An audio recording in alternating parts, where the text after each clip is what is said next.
ప్రార్థించుకుందాం.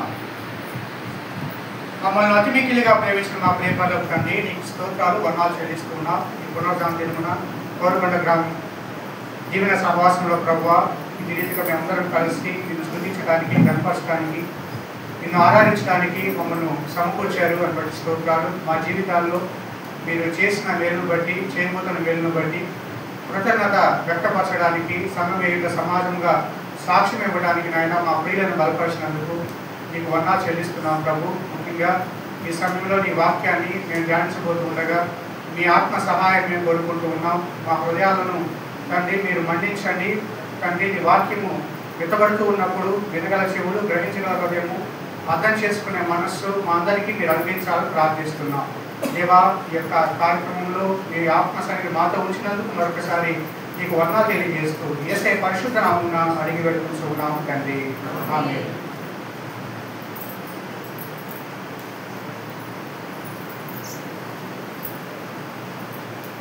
అద్వితీయుడైన యేసుక్రీస్తు వారి శుభనామంలో మీకు వందనాలు తెలియజేస్తూ ఉన్నాను.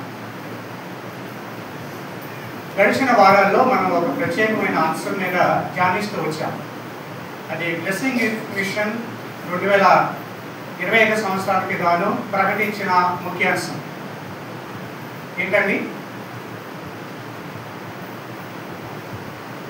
అంచె దినాల గురించి కదా. అంచె దినాల సూచనలు ఎలా ఉంటాయి, బయట ఎలా ఉంటుంది, అలాగే మనుషులు ఎలా మారిపోతారు అనే విషయాలు కూడా ఆనాడు అపోస్తలుడైన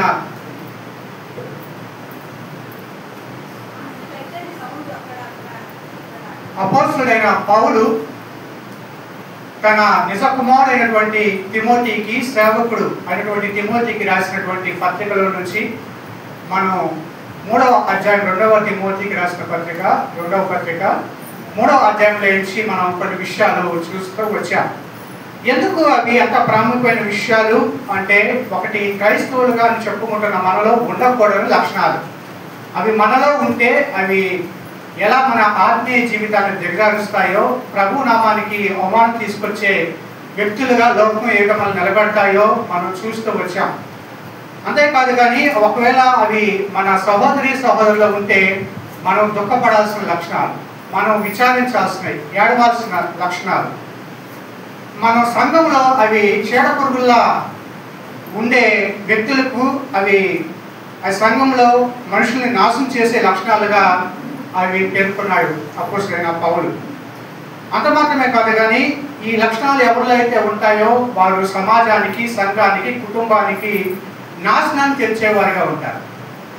కనుక మనం ఎందుకు ఈ విషయాలను అంత ప్రత్యేకంగా దృష్టి ఉంచాలి అంటే, అవి లక్షణాలు అంత ప్రత్యేకమైనవి, మనం జ్ఞాపకం చేసుకోవాల్సినవి. ఆ ఒక వాక్యం మనల్ని చూపించే అర్థము కనుక ఆ అర్థం ముందుకు మనం వచ్చినప్పుడు మన స్వభావం ఏమిటి, మనం ఎలా ఉన్నాం అనేది ఖచ్చితంగా యథాతథంగా యాజ్ ఇట్ ఈజ్గా చూపిస్తుంది వాక్యం. మనుషులు ఏమిటో మనం నటించవచ్చు, మనుషుల ముందు మనం వేషరాలుగా జీవించవచ్చు, నటనలో మనకి ఆస్కార్ అవార్డులు ఇస్తారు కావాలంటే. కానీ దేవుని ఏట మన నటనంతా తేలిపోతుంది ఒకరోజు. కనుక దేవుని ఏట మనం తేలిపోకుండా ఉండాలి అంటే, పొట్టులా చెదరిపోకుండా, ఎగిరిపోకుండా ఉండాలి అంటే, గింజలా నిలిచి ఉండాలి అంటే తప్పనిసరిగా దేవుని వాక్యముతో మనం పరిశీలించుకోవాలి. కనుక ముందు ఆ లక్షణాలు ఏంటి? అవలక్షణాలు అని చెప్పాను నేను. అవలక్షణాలు అంటే ఉండకూడని లక్షణాలు, అనారోగ్యకరమైన లక్షణాలు. ఆ లక్షణాలను మనం ప్రత్యేకంగా ఒక్కటి ధ్యానిస్తే తప్ప అది మనలో ఉంది అనే విషయం అర్థం కాదు. అందుకని కీర్తనాకారుడైన దావీదు ప్రార్థించినట్లుగా ప్రతి రాత్రి మనం ప్రభు సన్నిధిలోకి వెళ్ళినప్పుడు మోకాళ్ళుని, ప్రభువా నీ ఎదుట నాకు ఆయాసకరమైన మార్గము ఒకవేళ నాలో ఉన్నదేమో పరీక్షించు, చూడు అని ప్రభుకి మనం అప్పగించుకోవాలి. మన దృష్టిగా మనం నీతిమంతులుగా కనపడవచ్చు, లేదా ఎదుటివారి దృష్టికి కూడా మనం చాలా మంచివారిగా కనపడవచ్చు. కానీ మనం పరీక్షించేది, మనల్ని పుటం వేసేది ప్రభువు మాత్రమే అనే విషయాన్ని మనం అర్థం చేసుకోవాలి. కనుక ఆ విధమైన లక్షణాలు మనలో ఉండకూడదు అంటే ఆ లక్షణాలు ఏమిటో అనే విషయాలు కూడా మనం చూసాం. నేను ఇక్కడ వాక్యం చెప్పిన సమయంలో ప్రాముఖ్యంగా మనుషులు ప్రేమికులుగా ఉంటారని చెప్పారు. కానీ ఆ ప్రేమ దేవునికి సంబంధమైన ప్రేమ కాదు, కానీ లోకానుసారమైన ప్రేమ. దేవుని వాక్యం ఏమి సెలవిస్తుందంటే, మీరు లోకమునైనను లోకములో ఉన్న వాటినైనను ప్రేమింపకుడి, ఎందుకంటే అవి తండ్రి వలన పుట్టినవి కావు అని భక్తుడైన యోహాను తాను రాసిన పత్రిక మొదటి పత్రికలోనే క్రైస్తవ సంఘాన్ని ఉద్దేశించి రాశాడు. ప్రభు రక్తంలో కడుగుబడిన బిడ్డలకు రాశాడు. కనుక మనం లోకంలో ఉన్న వాటిని ప్రేమించకూడదు. కానీ అంచెదినాల్లో మనుషులు ఎలా తయారవుతారు అంటే మొట్టమొదటిగా వాళ్ళు తమను తామే ప్రేమించుకునే వారిగా మారిపోతారు. తాము తప్ప ఇంకా ఏది పట్టదు వాళ్ళకి. తమ గురించే ఆలోచన, ఎంతసేపు తమ గురించే. నేను తిన్నానా, నేను తాగానా, నేను పడుకున్నానా, నేను బాగున్నానా, నా తర్వాత ఎవరైనా అన్నటువంటి స్వార్థం మనుషులను పట్టి పీడిస్తుంది. వాళ్ళు తెలియకుండానే వాళ్ళని ఆవహిస్తుంది అనే విషయాన్ని భక్తుడు పేర్కొన్నాడు. స్వార్థ ప్రియులుగా ఉంటారు. రెండవ విషయం మనం చూస్తాం, lovers of money. First lovers of themselves, వారి వారే ప్రేమించుకుంటారు, స్వార్థ ప్రియులుగా ఉంటారు. రెండవదిగా వారు ధనాపేక్షకులుగా మారిపోతారు. లవర్స్ ఆఫ్ మనీ అంటే ధనాన్ని ప్రేమిస్తారు. అందుకనే ధనాపేక్ష సమస్త కీడులకు మూలం కదా. ధన అపేక్ష, ధనాన్ని అపేక్షించడం, కోరుకోవడం, ధనవంతులైపోవాలి అనుకోవటం, అది తెలియకుండానే మనకు ఉరి అయిపోతుంది అనే విషయాన్ని కూడా ఈ తిమోతికి రాసిన పత్రికలోనే మొదటి పత్రికలో అపోస్తలుడైన పౌలు ఆరాధ్యాలు చాలా స్పష్టంగా రాశాడు. చాలా మంది ఆ ధనం వెనకాల వెళ్ళిపోయి వారు తమ తామే పొడుచుకున్నారు, దైవభక్తిని విడిచిపెట్టారు. తమ జీవితంలో చివరికి కొరగాని వ్యక్తులుగా, ఎవరికి ఉపయోగలేని వ్యక్తులుగా వారు మిగిలిపోయారు అని, విశ్వాసపరుషులుగా మారిపోయారు అని పౌలు హెచ్చరిక తిమోతికి చెప్పాడు. కనుక గమనించండి, తిమోతికి మాత్రమే కాదు కానీ క్రైస్తవ సంఘం అంతటికి కూడా, సంఘంలోని విశ్వాసులందరికీ కూడా ఈ మాటలు వర్తిస్తాయి. కనుక విశ్వాస సంబంధమైన పోరాడండి అని చెప్పాడు. అంటే మనం దృష్టి మళ్ళించే విషయాలు ఇవన్నీ, మన దృష్టిని పక్కకు మళ్ళించే విషయాలు ఇవన్నీ. ఇదంటే ధనం వెనకాల పాపులాడటం. బిలాం దేనికోసం పరిగెత్తాడు? బహుమానం పొందడానికి పరిగెత్తాడు. ఏ బహుమానం అది కదా? యోధా పత్రికలో యోధా భక్తుడు రాసుకొస్తాడు కదా. చూడండి ఒకసారి ఆ భాగాన్ని చూద్దాం. యేసు ప్రభు యొక్క సహోదరుడైనటువంటి యోధా ఆయన రాసిన పత్రికలో ఆయన చెబుతున్న మాట ఒక్కసారి గమనిద్దాం. చూడండి, ప్రకటన గ్రంథం ముందు ఉంటుంది. యోధా రాసిన పత్రికలో 11వ వచనం ఈ మాట రాయబడింది. అయ్యో వారికి శ్రమ, వారు కయ్యూరు నడిచిన మార్గమున నడిచిది బహుమానము పొందవలనని బిలాము నడిచిన తప్పు త్రోవలో ఆతురముగా పరిగెత్తిరి. బిలాము నడిచిన త్రోవ ఎలాంటిదంటది? తప్పు త్రోవ, ఆతురంగా పరిగెత్తారు అనే విషయాన్ని బైబిల్ గ్రంథం మనకి భక్తుడు హెచ్చరిస్తూ ఉన్నాడు. ఇదే మాట మనకి పేతురు రాసిన 2వ పత్రికలో కూడా పేతురు మనకి చాలా స్పష్టంగా ఆ మాటనే రాసుకొని వచ్చాడు. చూడండి, 2వ అధ్యాయము 15వ వచనం. 2వ అధ్యాయం 15వ వచనం పేతురు రాసిన 2వ పత్రిక 2వ అధ్యాయం 15వ వచనం చదువుతున్నాను. తిన్నని మార్గమును విడిచి వేరు కుమారుడైన బిలాము పోయిన మార్గమును బట్టి త్రోవ తప్పిపోయింది. ఆ బిలాము దుర్నీతి వలన కలుగు బహుమానం. ఏ బహుమానం కోసం పరిగెత్తాడండి? దుర్నీతి వలన కలుగు బహుమానము నువ్వు ప్రేమించాను. దేని ప్రేమించాడు? దుర్నీతి వలన కలిగే బహుమానాన్ని ప్రేమించాడు. అయితే తాను చేసిన అతిక్రమము, మాట అనలైజ్ చేసుకోండి. ఏంటది? అది మంచిదేనా? అలా కోరుకోవడం మంచిదేనా? అతిక్రమము, దుర్నీతి, అతిక్రమము అనే మాట చాలా ఇంపార్టెంట్ అండి. ఆ బహుమానం ఎలాంటిదంటే దుర్నీతి ద్వారా సంపాదించాలి, తప్పుడు మార్గాలతో సంపాదించాలి, అక్రమంగా సంపాదించాలి, ఎలాగైనా సంపాదించాలి, ధనం సంపాదించాలి, ధనికుడు అయిపోవాలి, కోటేశ్వరుడు అయిపోవాలి, లేకపోతే పిసినారుగానో కనీసం పక్కన వాళ్ళు కూడా పట్టించుకోకుండా పిసినారుగానో అయినా సంపాదించేయాలి. చివరికి వాళ్ళు కూడా తింటారు. అందుకని ఇక్కడ చాలా హెచ్చరిక మనకి ఇస్తున్నాడు.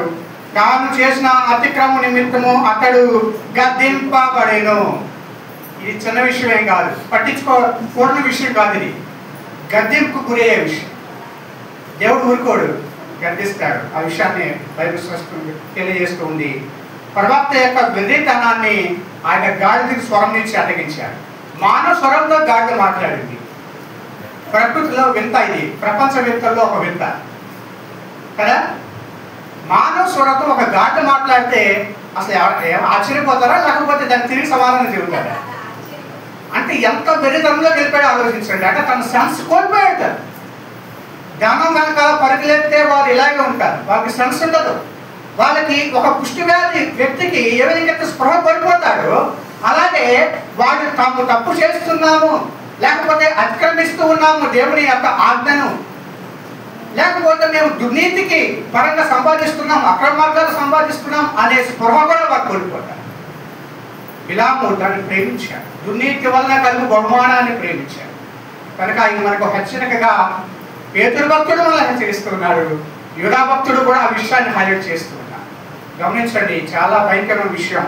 అందుకనే అంచెదినాల్లో మనుషులు ఎలా మాట్లాడారంటే వాడు ధనాన్ని ప్రేమించేవారుగా ఉంటారు అనే విషయాన్ని. డబ్బంటే వారికి వ్యామోహం, మెటీరియలిజం, వస్తు సామాన్యమైన విషయాల పట్ల మక్కువ ఎక్కువ ఉంటుంది. పక్కన వాళ్ళు కొనాలంటే తను కొనేయాల్సిందే. ముందే అవసరమైతే 10 సంవత్సరాల జీతాన్ని తాకట్టు పెట్టి మరి వాళ్ళు కొంటారు. అంటే భవిష్యత్తును అమ్ముకుంటారు వాళ్ళు. అర్థమవుతుందా?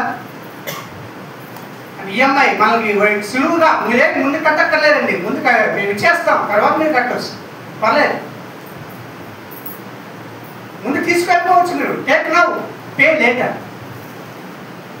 అంటే నేను ఈఎంఐలు తప్పు చేసి చెప్పట్లేదు, సొరవడ్డీల్లో వాయిదాల్లో అది వేరే విషయం. కానీ అవసరం లేని వాటిని కూడా కొనేస్తున్నారు. దానివల్ల వ్యాపార ప్రపంచం ఈరోజు ఏం చేస్తుందంటే మనుషులు కొనుగోలు చేసేలా ప్రేరేపిస్తుంది.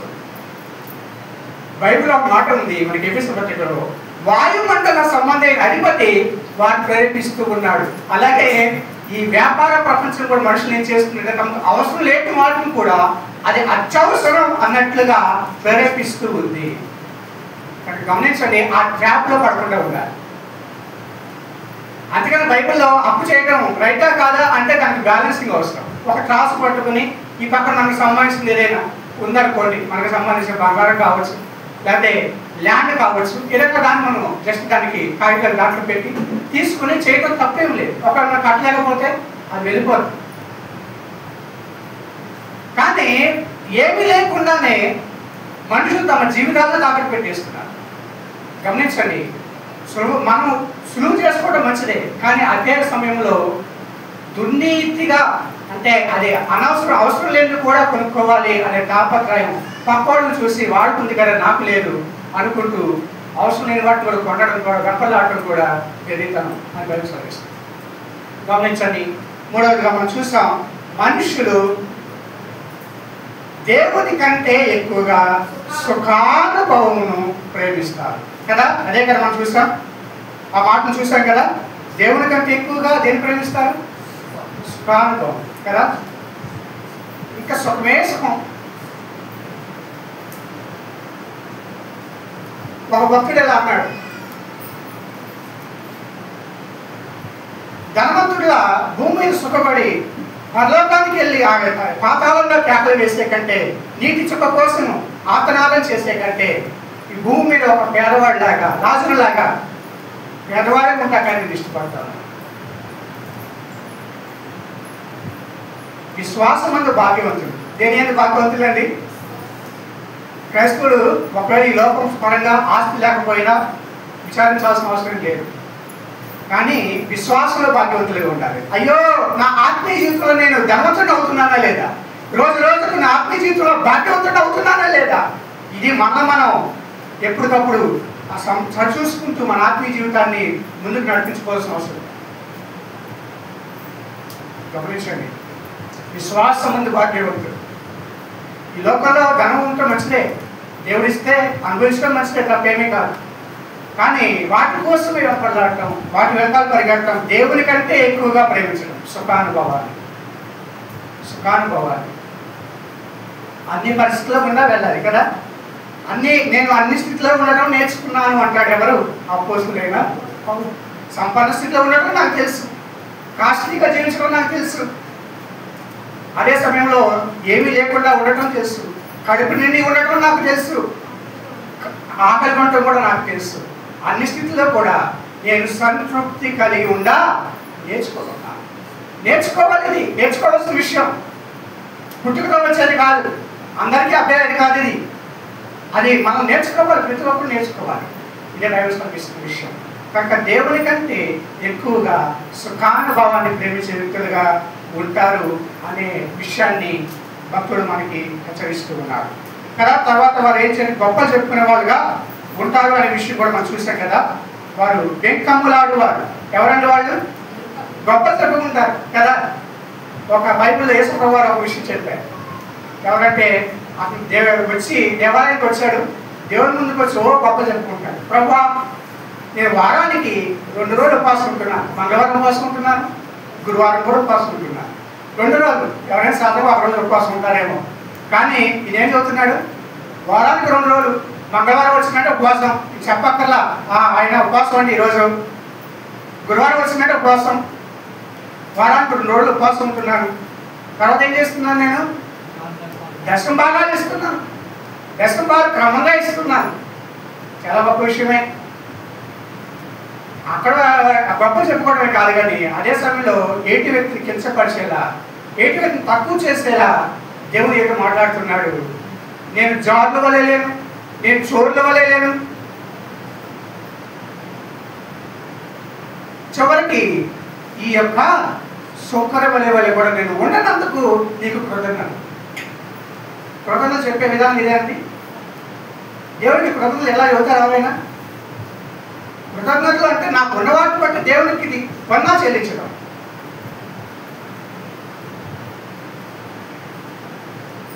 ఈ సుఖంలా నన్ను అంటే వ్యక్తిని ఏటి వ్యక్తిని వేలెత్తి చూపించే అది కృతజ్ఞతలో ఉంటుంది. తను గొప్ప చేసుకుంటున్నాడు. దేవుని ఏట ఎవరు నీతిమంతులకు తీర్చబడి వెళ్ళారు? మీరు ఎప్పుడు చదవలేదా? శుంకరయా లేకపోతే పరిసేయుడా? పరిసేయుడు ఇంత గొప్ప చెప్పుకుంటే ఆ శుంకరే కనీసం ఆకాశం వైపు కన్నులెత్తి చూసేటికైనా ధైర్యం చాలక, దేవా పాపినైనా నన్ను కరుణించు అంటూ రొమ్ము పట్టుకుంటూ అలా దేవునికి అతడు మొరపెట్టినప్పుడు దేవుడు ఆ ప్రార్థన విన్నాడు. అతడు నీతిమంతుడిగా చేయబడి వెళ్ళాడు. ఎవరు నీతిమంతుడిగా చేయబడ్డారు? కాబట్టి బెంకాలు అనేవారు, గొప్పలు చెప్పుకునేవాడు దేవుని ఏంటో నిలబడలేదు. గాంభీకులు అనేవి ఆ సన్నిధిలో నిలబడలేదు. నేనే కట్టించానండి ఈ మందిరాన్ని, ఈ సంఘంలో కుర్చీలు నేనే ఇచ్చానండి, ఈ సంఘానికి ఆ పైన బిల్డింగ్కి స్లాబ్ అవసరం నేనే ఇచ్చానండి, ఈ ఫ్యాన్లు నేనే పెట్టించానండి. అది నీ వల్ల కాదు, అన్యుడే నిన్ను పొగడాలి. ఒకసారి ఒక వ్యక్తి ఆ ప్రధాన సమాజ మందిరాన్ని కట్టించినటువంటి అన్యుడు ఆయన గురించి ఆయన చెప్పుకోవట్లేదు. అయ్యా నా ప్రధాని తన దాసుడికి బాగు చేయమని ఆయన ఎందుకు వర్తమానం పంపించాడు. అప్పుడు ఆయన కొంతమంది అంటున్నారు, అయ్యా ఆయన మంచి పేరు ఉంది ఆయనకి, మన సమాజం మన ప్రజలను ప్రేమించి తాను యూదుడు కానప్పటికీ కూడా మన వారిని ప్రేమించి మన కోసం సమాజ మందిరాన్ని కట్టించాడు. మనమందరం సమకూడటానికి, దేవుని ఆరాధించడానికి, దేవుని మాటలు ధ్యానించడానికి ఒక మందిరాన్ని కట్టించాడని వారి ప్రజలు చెప్పారు, కానీ వాళ్ళు చెప్పుకోరు. గమనించండి, మనకు మెప్పు మనుషుల వల్ల కావాలి, దేవుని వల్ల కావాలి. మనుషులను సంతోషపెట్టు వాటికైతే నేను క్రీస్తు దాసులను కాకపోదును అన్నాడు అపోస్తలుడు పౌలు. అందుకని రహస్యంగా ఉంచాల్సిన విషయాలు ఎప్పుడో చెప్పాడు కదా. మొట్టమొదటిగా ఆయన ఆ మత్తయి సువార్తలో ఆయన 6వ అధ్యాయంలో చదువుతున్నాడు కదా, మీరు ఉపవాసం చేయనప్పుడు రహస్యంగా చేయాలి. నేను ఉపవాసం ఉంటున్నాను, 40 రోజులు ఉపవాసం, 21 రోజులు ఉపవాసం,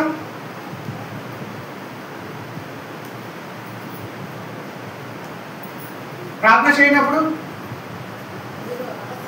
ఎలా ఉండాలి? రహస్యంగా ప్రార్థన చేయండి. పరలోకమందున్న మీ తండ్రికి కనబడినట్లుగా ప్రార్థన చేయండి. మీ గది వేసుకుని తలుపులు మూసుకుని గదిలోకి వెళ్ళి తలుపులు మూసుకుని ఈ తండ్రికి కనబడినట్లుగా నువ్వు ప్రార్థించు. మనుషులకు కనబడినట్లుగా. మొట్టమొదటిగా చెప్పింది, నువ్వు ధర్మం చేయనప్పుడు పరిశీలి వలె వాళ్ళ వలె ఉండొద్దు, వాళ్ళ వల్ల గౌరవించొద్దు, ప్రకటన చేయించొద్దు. అయ్యగారికి తెచ్చారండి, అమ్మగారికి తెచ్చారండి, అప్పుడు నీకు పరలోకంలో ప్రతిఫలం కలుగు. గమనిస్తున్నారా? ఎన్నోసార్లు వింటాను ఉంటాం మనం, అంటే కొత్త కాదు, చాలాసార్లు పుట్టిన కాడిసి మనం వింటాను ఉన్నాం.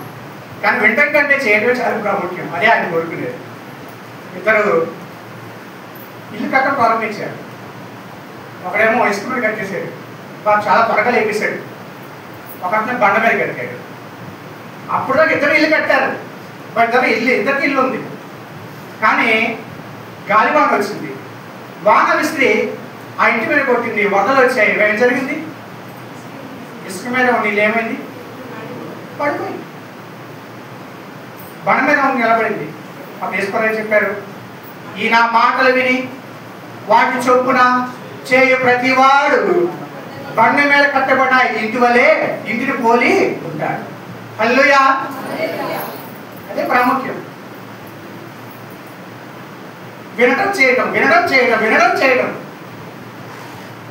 అసలు దేవుడి విధానం మనకి ఇప్పుడు అర్థమవుతుందా? చాలా మందికి దేవుడు మాట్లాడేస్తూ ఉంటాడు. అంటే వాళ్ళకి ఇంకా ఆయన ఎప్పుడు మాట్లాడటం, ఆయనకి పని, వినటమే ఇలా పని. వాళ్ళు కూడా మాట్లాడేస్తూ ఉంటారు, ప్రసంగాలు చేస్తూ ఉంటారు. అసలు ఎప్పుడు తింటూ ఉంటే మనకి ఎప్పుడు అడుగుద్దండి? ఎప్పుడు జీర్ణం అవుతుందండి? ఎప్పుడు బలం వస్తుందండి? పని చేసినప్పుడే కదా బలం వచ్చేది. మరి వాక్యం కూడా అట్లాగే మనం వినటం, వెంటనే చేయటం, వినటం చేయటం, అలా చేస్తే మనకి ఎదుగుదల ఉంటుంది, మనకు బలం ఉంటుంది, నిలబడగలుగుతాం. కానీ చాలాసార్లు మనం ఒక మీటింగ్ అయిన రోజు ఇంకో మీటింగ్ పరిగెడుతున్నాం, ఒక యూట్యూబ్లో ఒక చూసిన రోజు ఇంకోటి చూస్తున్నాం, ఒకటాని రోజు ఇంకోటి ఎక్కువనే ఉన్నాం. కానీ ఎలా ఉన్నాం? కారణం ఏంటి? లోకం ఎక్కడుంది? దేవుడు చెప్పింది చేయట్లేదు. మనం చేయటం ప్రాముఖ్యమైన విషయం, చేయటం చాలా ప్రాముఖ్యమైన విషయం. ఒక చిన్న కంటే చాలు, బయట మొత్తం మనం చదివేకల్లా ఒక చిన్నదాన్ని పట్టుకుని దాన్ని చేస్తే చాలు. ఆ తర్వాత నెక్స్ట్ స్టెప్.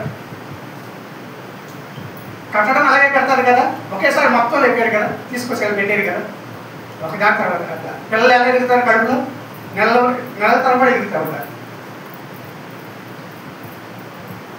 గమనించండి, ఇక్కడ గొప్పలు చెప్పుకోవడం అనేది చాలా భయంకరమైన విషయం అని చూస్తున్నాం. తర్వాత గర్విష్ఠులు తమకు ఉన్నదాన్ని బట్టి అసహించేవారు, తమకు ఉన్నదాన్ని బట్టి అసహించేవారు. వాళ్ళకున్న చదువు కావచ్చు, లేకపోతే విద్య కావచ్చు, లేకపోతే తనకున్నటువంటి పలుకుబడి కావచ్చు, సమాజంలో వారికి స్థితి కావచ్చు, ఏదైనా కూడా దాన్ని బట్టి అతిశయించడం, గర్వించడం అనేది దేవుడికి, ఆయన గర్విష్ఠులు ఏం చేస్తాడంట? చెదరగొట్టాడు. దేవుడు అహంకారులను ఎదిరించి దీనులకు కృప అనుగ్రహించును. హల్లెలూయా. దేవుడు ఎవరైతే ద్వేషిస్తాడు? ఆయన మహోన్నతుడైన దేవుడు, పరిశుద్ధుడైన దేవుడు. కానీ ఆయన ఎక్కడ నివసిస్తాడు? ఆయనను. ఎంత అద్భుతమైన మాట అండి! అంత ఉన్నతుడైన దేవుడు, అంత పరిశుద్ధుడైన దేవుడు, ఆయనను ఎక్కడ ఉంటాడంటే ఆయన ఎక్కడ నివసిస్తాడు? విరిగి నలిగిన హృదయం కలవారి యొక్క, దీర్ఘ మనస్సు కలవారి యొక్క నేను నివసించుతున్నాను అని చెప్పాడు కదా. ఎంత అద్భుతం! ప్రభువా నువ్వు నాకు తోడుగా ఉండు, ప్రభువా నువ్వు నన్ను దీవించు, నా వెంటే ఉండు, నన్ను విడిచిపెట్టొద్దు, నువ్వు ఉంటే చాలు నాయనా అని అంటున్నావు కదా. అయితే దీన మనసు మనలో ఉందా? దేవుడు మనలో ఉండటానికి, మన దగ్గర ఉండటానికి ఆ దీన మనసు ఉందా? లేకపోతే గర్విష్ఠులుగా మారిపోయామా? అహంకారంతో మాట్లాడుతున్నామా? ఎటు వాటిని చులకన చేసి మాట్లాడుతున్నావా? తక్కువ చేసి మాట్లాడుతున్నావా? అహంకారమే, గర్వమే కదా. మొట్టమొదటి పతనం ఏంటి? మొట్టమొదటి పతనం దేనివల్ల ఆయన జరిగింది? గర్వం. లూసిఫర్ ఎలా తన జీవితాన్ని అంతం చేసుకున్నాడు? ఎలా పడిపోయాడు? గర్వం. వేలాడే ఉద్యానవనాలను పేర్కొనబడిన బాబిలోనియా, వాటిని కట్టించిన గనుడైన రాజు నెబుకద్నెజర్ ఎలా తన గడ్డి వేశాడు? ఎందుకు గడ్డి వేయాల్సి వచ్చింది? గర్వం. అంత గనులనే గడ్డి వేయడు దేవుడు. మనం ఎంతండి? ఏమున్నా ఎగిరి పడతాం. అందుకనే ఈ గర్వం అనేది, గర్విష్ఠుల్ని దేవుడు ఆ లక్షణం అనేది మనలో ఉన్నట్లయితే గర్వం తీసివేసుకోవాలి. అంటే మనం సెల్ఫ్ ఎక్కువగా దానికి ఇంపార్టెన్స్ ఇస్తున్నట్లయితే దాన్ని తీసివేసుకోవాలి. తర్వాత చూడండి, దైవ దూషణ చేసేవారు కదా, వీళ్ళు దూషకులు, దూషించేవారు. 5వదిగా మనం చూస్తున్నాం. మీరు ఎవరంట? దూషకులు. దూషకులు అన్నమాట ఇవ్వబడింది. అంటే దైవ దూషణ చేసేవారు, దైవాన్ని దూషించేవారు, దేవుని దూషించేవారు. వాళ్ళు మాటలతో మానసికంగా దేవుని దూషిస్తారు, పనుల్లో దేవుని దూషిస్తారు, ఆలోచనలో దేవుని దూషిస్తారు, మాటల ద్వారా కూడా దేవుని దూషిస్తారు. కనుక దేవుడు లేడు అని బుద్ధిహీనులు తమ హృదయంలో, ఎక్కడ ముందు స్టార్ట్ అవుతుంది? అక్కడ హృదయం. అదే జన్మస్థానం. ప్రతి నదికి ఒక జన్మస్థానం ఉన్నట్లే ఎక్కడ బుద్ధిహీనుడికి జన్మస్థానం ఏంటండి? హృదయము అన్నిటికంటే మోసకరమైనది, అన్నిటికంటే ఘోరమైన వ్యాధి కలది, దాన్ని గ్రహింపగలవాడు ఎవడు? అంటే మనం అసలు గ్రహించలేము, కానీ దాన్ని ఆయన బాగు చేసి మనకి మరలా నూతన హృదయాన్ని ఇచ్చే దేవుడు కాబట్టి ఆ స్పందన అప్పుడు అర్థమవుతుంది. ఏదైనా వచ్చినా కూడా లోనికి అర్థమైపోతుంది కదా. మన దేహంకు పనులు ఏదైనా కూడా మనం లోన్ చేస్తామనుకోండి, వెంటనే ఏమవుతుంది? రియాక్షన్ కనిపిస్తుంది.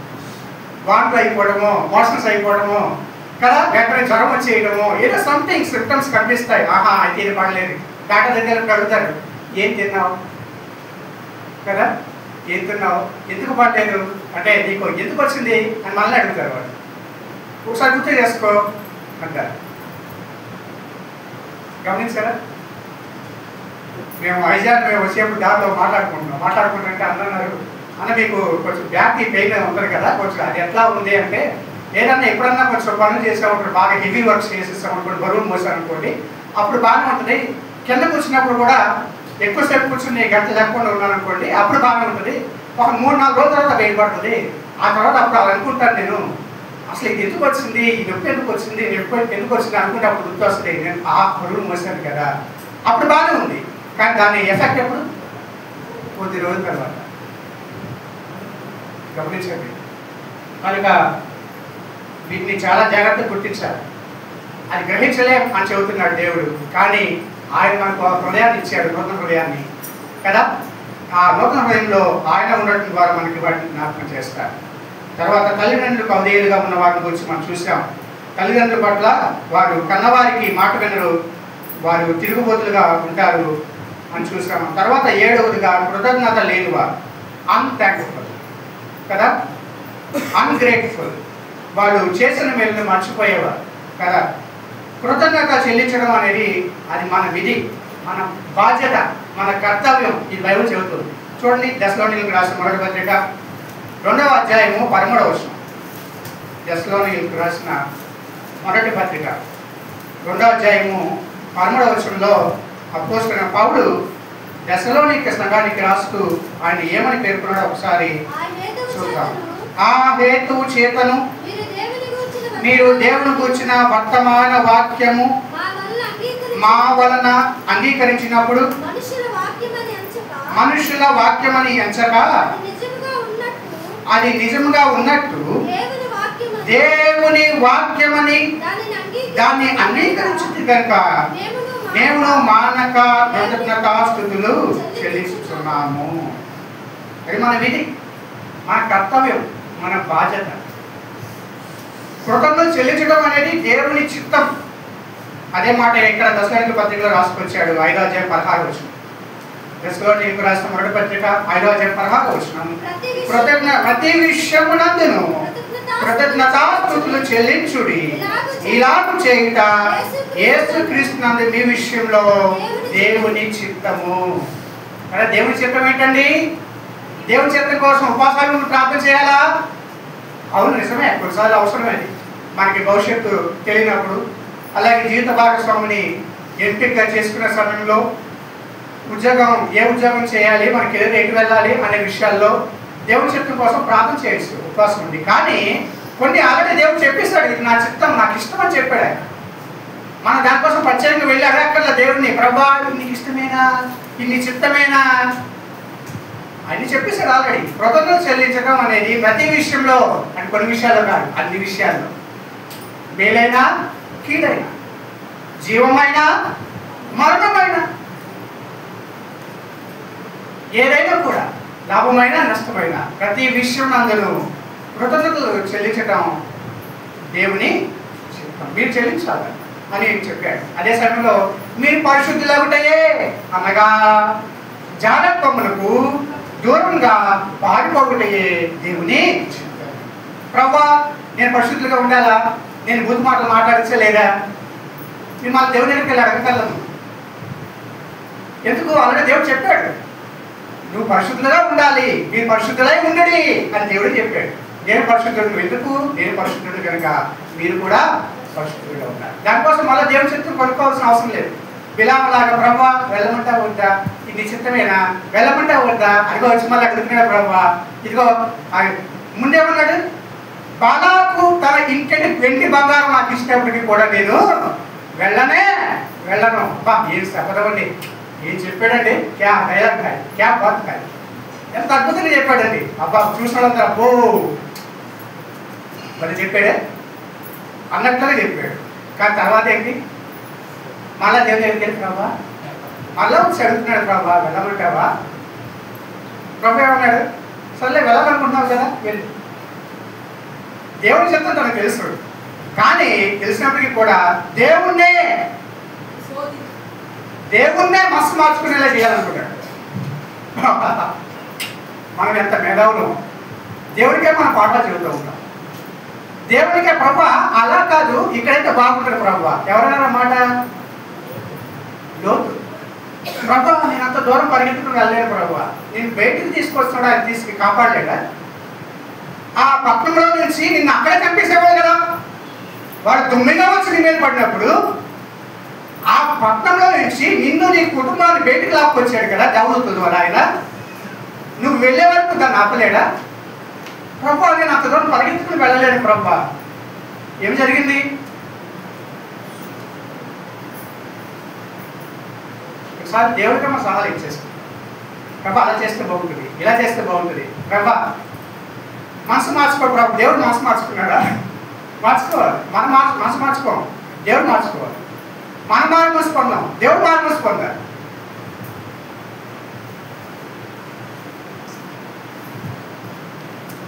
జాగ్రత్త సుమా, దేవుడి చిత్తం బైబిల్లో చెప్పబడింది. ఆల్రెడీ చెప్పబడిన వాటిని మరొకసారి మనం వెళ్ళి ఇది చిత్తమా కాదని దేవుడిని అడగాల్సిన అవసరం లేదు, శోధించాల్సిన అవసరం లేదు.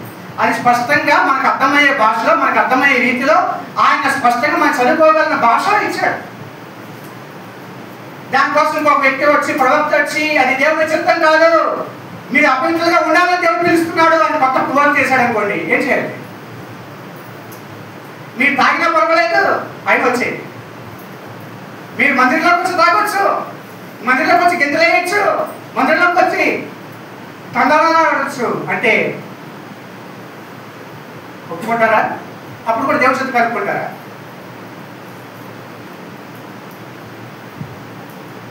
లోకపు పోకళ్ళు నేటి క్రైస్తవ సమాజాన్ని పరిశుభ్రం చేసుకుంటారు. ట్రెండ్ అంటున్నాం. అందుకనే మొదటి శతాబ్దంలోనే ఆయన రాశాడు. ఎవరు? అపోస్తలుడైన పౌలు రోమీలకు రాశాడు. ఆ రోజు రోమీలు ట్రెండ్ పీపుల్ అని, మోడర్న్ పీపుల్ అని. ఆ రోజుల్లో సైనిక పరంగా, ఆర్థిక పరంగా అన్ని విషయాల్లో వాడు ముందంజలో ఉన్నవాడు. వాళ్ళకి ఆ సంఘస్థులు కానీ రాశాడు. ఏమని రాశాడు? ఈ లోక మర్యాదను అనుసరింపక మరేం చేయాలి? దాన్ని ఫాలో అవ్వాలంటే నేనేం ఫాలో అవ్వాలి? వస్తుంది కదా. అప్పుడు అన్నాడు, నువ్వు దేవుని చిత్తాన్ని చెయ్యి. దేవుని చిత్తం ఎలాంటిది అంటే అక్కడ రాయబడిన విషయాలు ఒకసారి చూద్దాం. 2 మాటలు చెబుతాను నేను. రోమీయులకు రాసిన పత్రిక 12వ అధ్యాయము 1-2 వచనాల్లో కూడా మాటలు ఒకసారి చదువుతున్నాను. రోమీయులకు రాసిన పత్రిక 12వ అధ్యాయము 1-2 వచనాలు. కాబట్టి సహోదరులారా, పరిశుద్ధమును దేవునికి అనుకూలమైన సజీవ యాగముగా మీ శరీరములను ఆయనకు సమర్పించుకొనుడని దేవుని వాత్సల్యమును బట్టి మిమ్మల్ని బతిమాలుకొనుచున్నాను. ఇట్టి సేవ మీకు యుక్తమైనది. ఇది నిజమైన వర్షిప్, ఇది నిజమైన ఆరాధన. సజీవ యాగముగా మన శరీరాలను సమర్పించడం అనేది నిజమైన ఆరాధన. పరిశుద్ధ ఘటాలుగా, పరిశుద్ధ చేతులెత్తి దేవుడు స్తుతించడం అనేది ఆరాధన. మీరు ఈ లోక మర్యాదను అనుసరింపగా ఉత్తమమును అనుకూలమును సంపూర్ణమునయ్యున్న దేవుని చిత్తమేదో పరీక్షించి తెలుసుకున్నట్లు మీ మనస్సు మారి నూతన మగుట వల్ల రూపాంతరము పొందింది. దేవుని చిత్తం ఎలాంటిదండి? ఇక్కడ ఏం చెప్పాడు ఆయన? ది బెస్ట్, ఉత్తమం, ది బెస్ట్, అంతకన్నా లేదు. ది బెస్ట్ అన్న యాడ్ కూడా మీరు చూసారా? ది బెస్ట్, ది బెస్ట్ అని యాడ్ కూడా చూసారా? LG, the best class, LG. దానికి మించింది లేదు, దేవుని చిత్తానికి మించింది లేదు, ఇంకొక ఆలోచన లేదు. ఆయన చెప్పిందే అల్టిమేట్, ఫైనల్.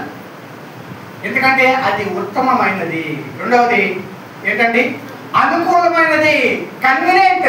కష్టమైతే కాదు, అమ్మో ఇది చేయలేదేమో అన్నది కాదు, కానీ అనుకూలమైనది, చేయగలిగిందే. మూడవది రాయబడిన విషయం సంపూర్ణమైనది, పర్ఫెక్ట్, పర్ఫెక్ట్, పరిపూర్ణమైనది. దాంట్లో ఏదో బాగోలేవు. అది చేసిన తర్వాత అయ్యో దేవుడు అలా చెప్పాడు కదా, ఇలా ఆయన మాట కాబట్టి ఈరోజు నష్టపోయాను అంటానికి ఏమి లేదు. ఆయన మాట మీరు చెడిపోయిన వాడు భూమి మీద అవ్వలేడు, బాగుపడిన వాడు. హల్లెలూయా. పరిపూర్ణమైనది దేవుడి. అందుకే అంటున్నాడు, ఈ లోక మర్యాదను అనుసరించగా. ఈ లోక మర్యాదను అనుసరించడం అంటే అక్కడేంటి? ఈ ట్రెండ్ని ఫాలో అవ్వకు. ట్రెండ్ ఏంటంటే, మా బాబుకి బట్టలు కొట్టడానికి వెళ్ళాను, గుంటూరులో ఉన్న ఒక సంగతి. వెళ్తే అక్కడ జీన్స్ ప్యాంట్లు అని చూపిస్తున్నారు. వాటికేమో ఇక్కడ మొత్తం వెలిసిపోయింది మోకాల దగ్గర. ఇప్పుడు వచ్చిన మొన్న ఒక చెస్ట్ చూశాను, అక్కడ చూస్తే ఏమైందంటే ఇక్కడ మోకాల దగ్గర ఇది లేదు, ఫ్యాబ్రిక్, అక్కడ హోల్స్ ఉన్నాయి, మోకాలు కనిపిస్తుంది క్లియర్గా. ఇదేంటంటే ఫ్యాషన్, ట్రెండ్. ఒకప్పుడు చిరిగిపోయిన బట్టలు వేసుకోవాలంటే ఎంత క్షేమో కదా, ఎంత సిగ్గుపడేవాళ్ళం. ఎందుకో కింద పొడవైన ప్యాంట్కి ఒకవేళ అది పీసులు వచ్చినాయి అనుకోండి, అది వేసుకోవాలంటే, వేసుకుని నడవాలంటే ఎంత సిగ్గు చేయడం. కానీ ఈ రోజుల్లో ఏ అవగాలు అయితే కప్పుకోవాలో ఆ అవగాలు కనిపించేలా డిజైన్ చేయబడుతున్నాయి. అదేంటి ఫ్యాషన్. ఎంత భయంకరం ఉంది. దీన్ని అనుసరిస్తారా? బైబిల్ ఏం చెబుతుంది? ఈ లోక మర్యాదను అనుసరింపక దేన్ని ఫాలో అవ్వాలి అంటే అక్కడ అంటే సమాధానం కూడా చెప్పాడు. ఎందుకు ఫాలో అవ్వాలో సమాధానం చెప్పాడు. అది దేవుడికి గొప్ప లక్షణం. తల్లిదండ్రులు కొన్నిసార్లు ఏం చేస్తారంటే అది చేయొద్దని చెబుతారు, ఎందుకు చేయకూడదు చెప్పరు. పిల్లలు ఎందుకు వింటారు మాట? పిల్లలు ఎందుకు? దాని ఆశ్చర్యం ఏమి లేదు. మనం చెప్పాలి, ఇదిగో ఇలా చేస్తే వెంటనే అమ్మా నువ్వు బస్సులో చివరి పెట్టి నిలబడి పడిపోతావు. అది విషయం. ఏమైతే నిలబడితే ఏమవుతుంది? బస్సులు చివరి పెట్టి నిలబడితే పడిపోతావు. అది విషయం. అది చెప్పకుండా ఇన్సార్ చెప్పాలా నీకు అక్కడ నిలబడతాని. ఇదే ఇలా చదివితే అక్కడ వింటారు పిల్లలు. అంటే మనం ఏమి చెయ్యాలో చెప్పడంతో పాటు ఏమి చేయకూడదో చెప్పడంతో పాటు ఏమి చేయాలో కూడా చెప్పాలి. అది బైబిల్ చెబుతుంది. హల్లెలూయా. గమనించండి.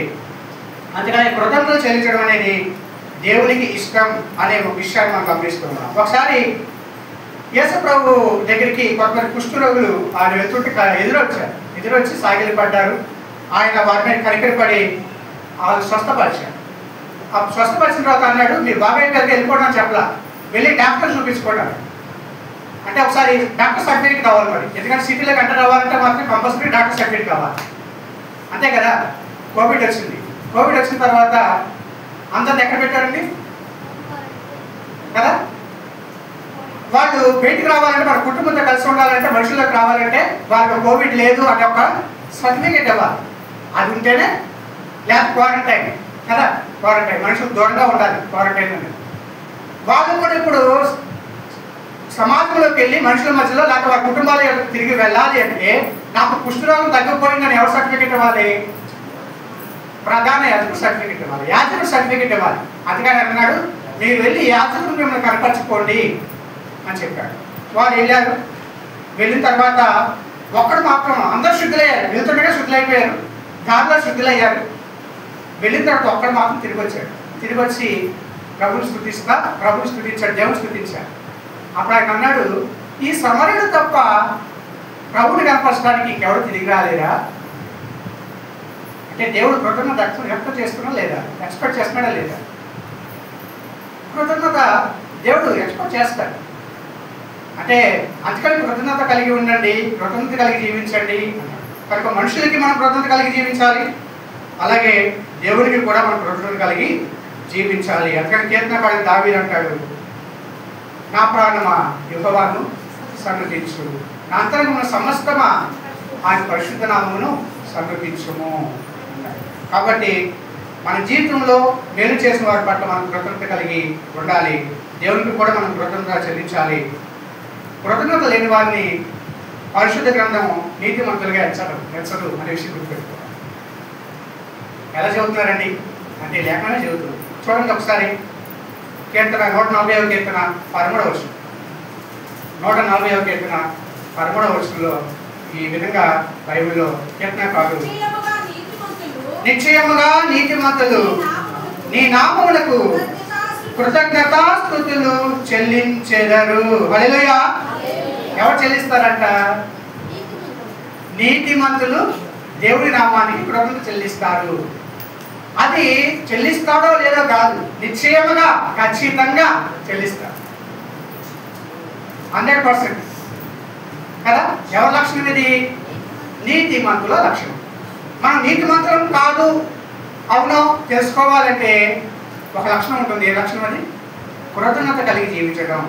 కృతజ్ఞత దేవుని పట్ల, మనుషుల పట్ల కృతజ్ఞత కలిగి జీవించడం అనేది చాలా ప్రాముఖ్యమైన విషయం. కనుక ఈ విషయాలను జ్ఞాపకం చేసుకుందాం. అంతేకాదు, ఇంకా చివరి ఒక మాట చెప్పి నేను ముగిస్తాను, ఎందుకంటే ఉన్న సమయం బట్టి. సజ్జన ద్వేషులు అనే పదం మనం చూస్తాం. సజ్జన ద్వేషులు అంటే మంచిని ప్రేమించలేని వారు, మంచితనాన్ని కానీ మంచి మనుషులు కానీ ప్రేమించలేని వారు. ఇక్కడ వాడబడిన గ్రీకు పదం ఏంటంటే ఎఫిలో గదోస్, అంటే మంచి మనుషులను తృణీకరించి వారి పట్ల క్రూరత్వంతో ప్రవర్తించడం. వీరు మంచిని సహించలేరు, అందరికీ మంచి జరిగే విషయాలు వీరికి నచ్చవు. అర్థమవుతుందా? వీరికి మంచి విషయాలు అంటే మక్కువ ఉండదు, వాడు అంత ఇష్టం ఉండదు, మంచి చేయడం అనే ఇష్టం ఉండదు. ఎందుకంటే వాడు తమను తామే ప్రేమించుకుంటారు. వాళ్ళు ఏది మంచి అనుకుంటే అది మంచి, ఏది చెడు అనుకుంటే అది చెడు, అంటే వాళ్ళు డిసైడ్ చేసుకుంటారు. లోకం చెప్పడం కాదు, లేదా మనుషులు చెప్పేది కాదు, దేవుడు చెప్పింది కాదు, వాళ్ళు ఏది అనుకుంటే అది. ఇంకో విధంగా చెప్పాలంటే వాళ్ళు ప్రేమించవలసిన వాటిని ఇష్టపడవలసిన వాటిని ఇష్టపడరు, ప్రేమించాల్సిన వాటిని ప్రేమించరు. కానీ అసహించుకోవాల్సిన వాటిని కూడా అసహించుకోరు. వాటినే ప్రేమిస్తారు, ఇష్టపడతారు, వాటిని హత్తుకుంటారు. ఇది వారికున్న దౌర్భాగ్యం, దుర్లక్షణం.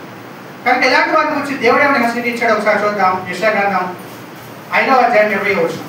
యెషయా గ్రంథం 5వ అధ్యాయం 20వ వచనంలో ఈ మాట రాయబడింది, కీడు మేలనియు మేలు కీడనియు చెప్పుకుని చీకటి వెలుగనియు వెలుగు చీకటి అని ఎంచుకుని వారికి శ్రమ, చేదు తీపి అనియు తీపి చేదనియు ఎంచుకుని వారికి శ్రమ. లోకం యేసు ప్రభువుని ఎందుకు ద్వేషించిందండి? వెలుగు, లోకానికి నేను వెలుగును అని యేసు ప్రభు చెప్పారు. కానీ ఈ చీకటి లోకం ఏం చేసింది? ఆయన్ని ద్వేషించింది. వెలుగు లోకంలోనికి వచ్చింది, కానీ తన క్రియలు చెడ్డమైనందున మనుష్యులు వెలుగును ద్వేషించి చీకటిని ప్రేమించింది. మనం ప్రభుని ప్రేమించినా ప్రేమించాలి, లేకపోతే ద్వేషించాలి. రెండింటిలో ఏదో ఒకటే మాత్రమే చేయగలుగుతాం. చీకటిని ప్రేమించు ప్రతివాడు వెలుగును ద్వేషించును అని యోహాను 3వ అధ్యాయం 19వ వచనంలో ఈ మాటలు చూస్తాం. కనుక మీరు మంచి విషయాలు మాట్లాడటానికి ఇష్టపడతారు. వీళ్ళ దృక్పథం, ఆలోచన విధానమే వేరుగా ఉంటుంది. ప్రతి విషయాన్ని కూడా చెడుగా చూస్తారు, నెగిటివ్ నెగిటివ్ పీపుల్ అనమాట. వీళ్ళు ఒకరికి చెప్పాలంటే నెగిటివ్ ఎనర్జీ. వీళ్ళ దగ్గర ఉన్నామనుకోండి ఉన్నదంతా ఊడిపోతుంది. మనకు కూడా ఆ నిస్సత్వ నీరసం ఆగిస్తుంది. నువ్వేం చేయలేవురా, అరే మనం ఏం చేస్తావురా, మన వల్ల కాదులేరా, ఏం చూసుకో, ఏం సాధించాం, ఏం సాధించాం, మన వల్ల కాదు. ఇలా నెగిటివ్ పీపుల్గా వీళ్ళు ఉంటారు. వీళ్ళకి మనుషుల మంచి కూడా చెడుగా కనిపిస్తుంది. మనం మంచి మాట అన్నా కూడా వాళ్ళకి భూతే, నా భూతే, నా భూతే, నా భవిష్యత్తు, నా భూత నా భవిష్యత్తు. ఆ మాటను ఎలా అర్థం చేసుకుంటారు వాళ్ళు? నా భూతే నా భవిష్యత్తు. అర్థమవుతుంది కదా? మీకు ఆలోచన పెట్టుకోవడానికి చెబుతున్నా.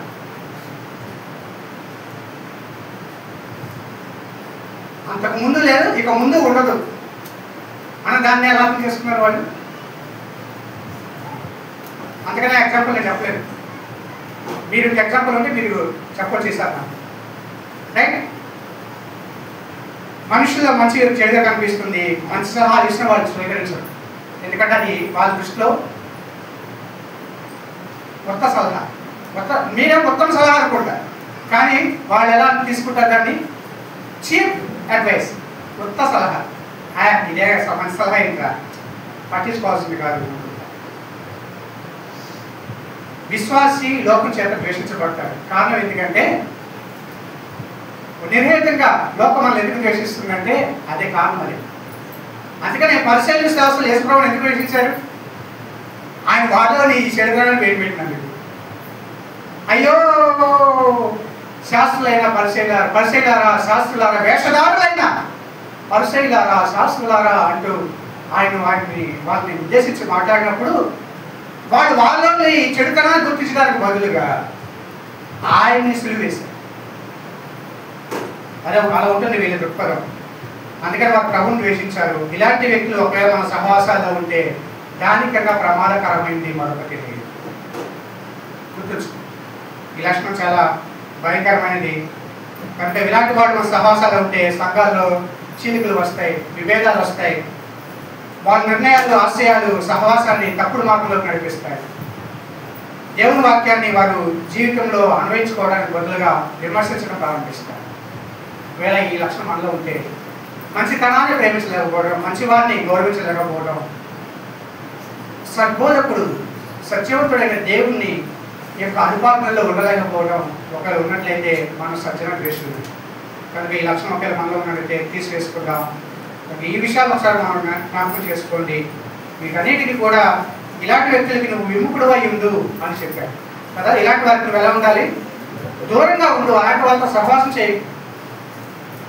సహవాసం చేస్తే నువ్వు కూడా వాళ్ళే మాట్లాడు. అందుకని వారికి దూరంగా ఉండు. అపవిత్రమైన వట్టి మాటలు పలుకు వారికి నువ్వు దూరంగా ఉండు. జాలత్వానికి దూరంగా ఉండు. ఈ విగ్రహారాధనకు దూరంగా ఉండు. దేవుడు ఎన్ని విషయాలు చెప్పాడు బైబిల్లో, ప్రతి విషయం. అసలు జోలి పోవద్దు, వాళ్ళతో సహవాసం వద్దు. దుష్ట సాంగత్యం, మంచి నడవడిని. యేసుప్రభు ఎప్పుడు వస్తాడా? ఆయన వస్తే ఎప్పటి నుంచి అంటున్నారు? ఎప్పటి నుంచో అంటున్నారు. 2000 సంవత్సరాలు అయిపోయింది. అప్పటి నుంచి పాట పాడతామని ఉన్నారు. యేసుప్రభు వస్తాడా? ఉత్తిడే క్యాష్, అదంతా ఒకటి క్యాష్.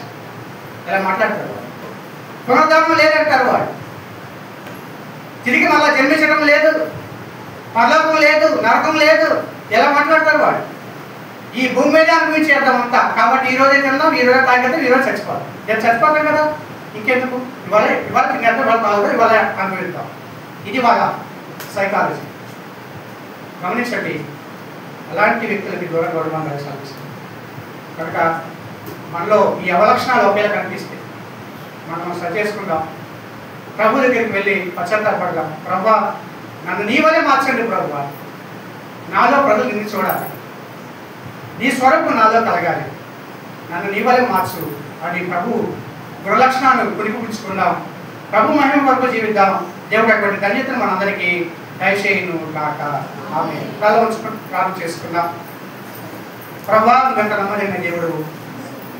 మా కోసం నీ లేఖనాలను మా భాషలో ఉంచావు దేవా, అందుబాటులో ఉంచావు. నీ సేవకులను మా దేశానికి పంపించి మా స్వభాషలో మేము చదువుకోవడానికి ఆయన గ్రంథాలను కంటి ఆదిమ హీబ్రూ గ్రీకు భాషలో నుంచి ప్రభువా మా సొంత